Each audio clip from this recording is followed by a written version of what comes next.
What's up, everybody? Welcome back to another Epic Future Space. My name is Michael Clark, and I'm going to read through the news and give you my responses as I'm reading them.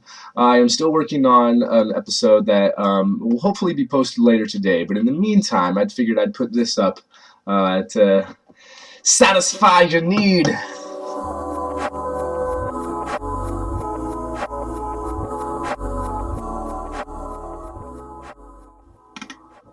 Ooh, that looks cool. So today I'm going to be reading from Parabolic Arc, run by Douglas Messier. I'm going to put a link to his Twitter and, of course, the Parabolic Arc website below. Really great website. He always has lots of great information and puts his own spin and opinions on it, and I really like it.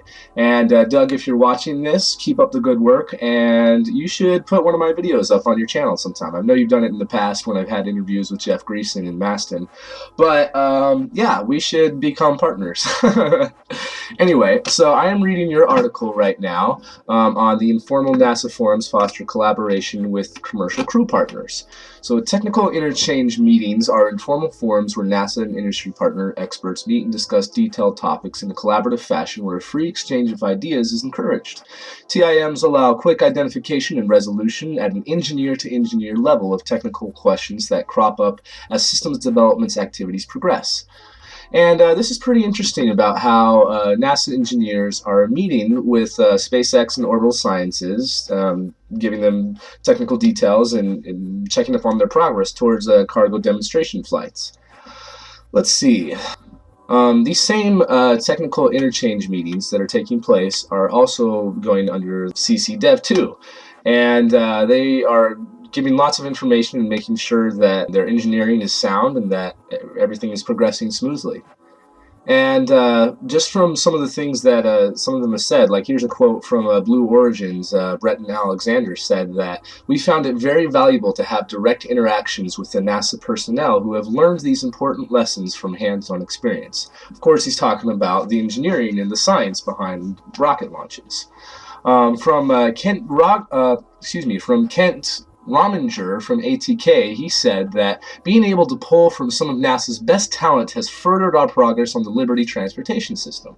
So, I mean, this is really great. I mean, there's quotes here from the United Launch Alliance, from SpaceX. I mean, this is great that NASA engineers are helping and giving technical information so that these companies can be as successful as possible. Because, I don't know about you, but as far as I'm concerned, I am rooting for every single one of them. I hope that every single one of them reach orbit and reach a operational transportation system to send not only cargo but astronauts to the International Space Station and beyond.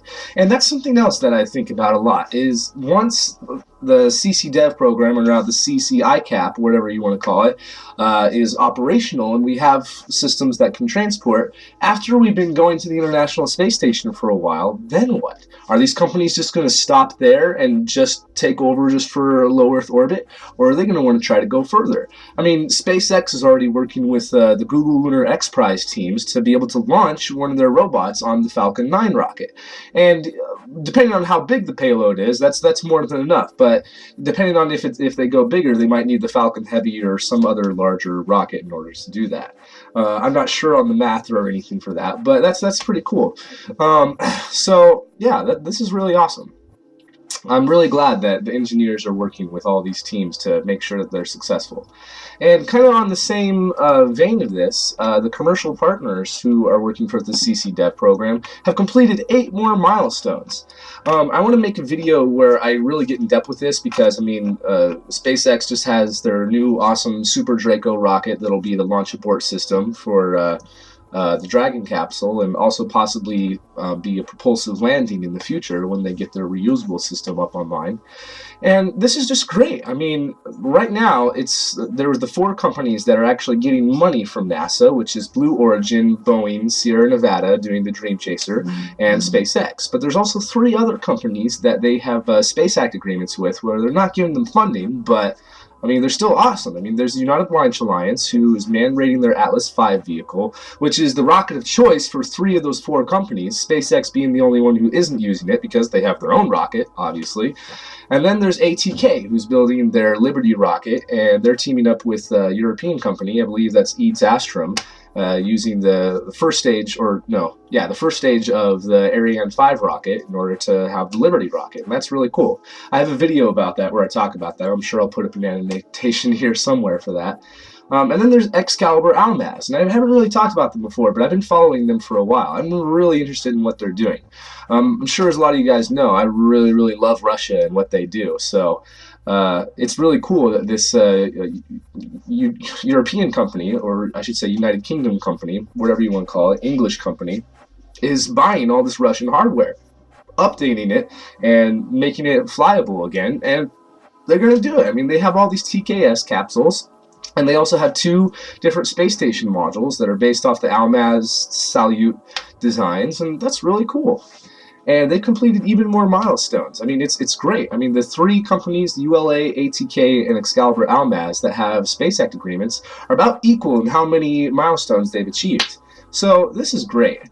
And I'm really excited for all of it. I hope that it all goes well. I think that that's all I should do for now. I should just have brief videos, but I will upload another video about articles, and then as soon as I have the other video finished, I will upload that as well. So until then, thank you for joining, and I will see you next time.